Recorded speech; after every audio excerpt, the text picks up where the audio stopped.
Hello, my name is Edward Haro, and I'm doing problem 14.42. All right, so we're going to start with this little figure here.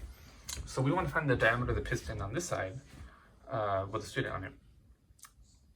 So the hydrostatic pressure is actually equal in this in here because the hydrostatic pressure along is the same along all points on a straight line. You have that there.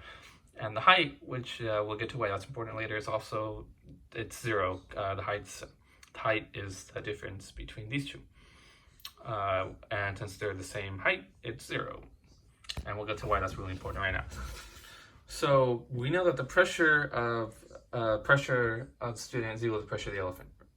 Well, plus PG plus the pressure of the oil and all that. So then you have to know these real quick. You have to know what you're looking at. So the force of the student, because the pressure is going to be equal to the force of the object over the area, right? So then force of the student is ms times g, so 70 kilograms times 28. Same thing is going to go for the elephant, just a different mass. So since the hydrostatic pressure is the same and all that, along the same line, you're going to be using this equation. Pressure of the student is equal to the pressure of the elephant plus pressure of the oil times gravity times the height. I can disregard this, actually. Sorry, that was from a different equation I was using earlier. So then, since we know that the pressure is equal to force over area, force of student, force of the elephant, area elephant, plus pressure oil times gravity times height is equal to 0, this becomes irrelevant. So you're just left with force of the student over the, so pressure of the student equal pressure of the elephant. And area is pi r squared, and we're going to multiply everything we get at the end by 2, because at the end we're going to be looking for the radius, but we really want the diameter. So the number you get at the end, you're going to multiply it by 2. So we know that pressure 1 is equal to pressure 2, right? So then you plug in your variables, and then you mix that around to get r. Now the gravities are going to cancel out, so you're just left with the masses. So mass student over mass elephant times the radius of the elephant. And that 2 comes from the diameter, because we're going to want to get this turned into a diameter at the end. So you get 70 kilograms over 1200 kilograms times the radius of the elephant, which is 1 because the diameter is 2, and you get about 0.48. That's important for the second step, part B, where you're actually adding another student, and this is going down another 35 centimeters.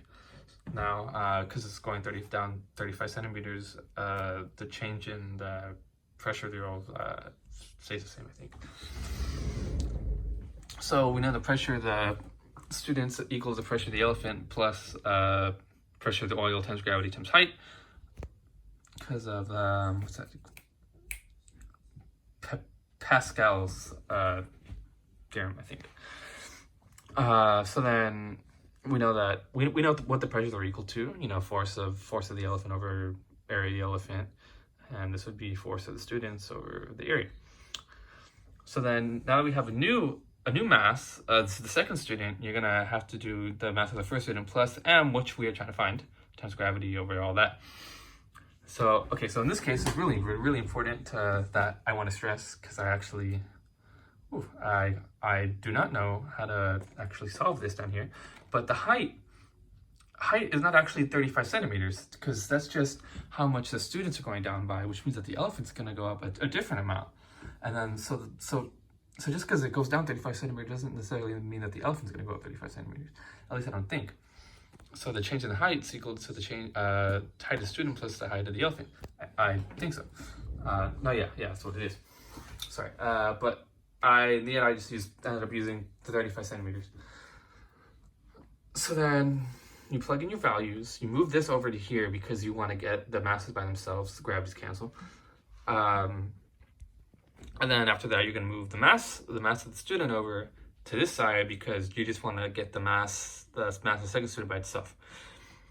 So mass is equal to mass of the elephant over area elephant plus the oil pressure, which is 900 kilograms over meters cubed, times the height minus pi the area, times the area of the student, and then minus the mass of the student.